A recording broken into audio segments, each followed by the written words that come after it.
I was able to distribute some of the profits over here, soak up the loss, and then, for simplicity, pay myself the remainder of the profit.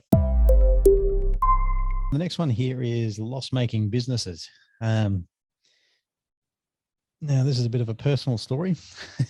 There's actually a couple of people on the webinar who have been to this, but when I started Inspire about a year in, I created a cafe in the foyer. I don't know if anyone started a cafe or runs a cafe, but they're not, a lot of them, I'm not saying all of them, a lot of them are not profit making, or at least any decent sort of profit. And this one was called Inspire Cafe. I think Rick and Steve might remember that. But so this one for me was creating a loss. So I don't know how I draw a loss, but it had a heap of losses over a number of years before I ended up closing it.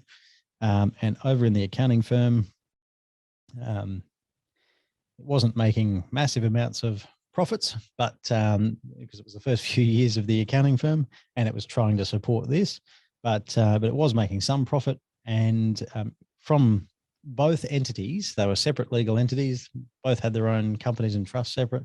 But because this one was making a profit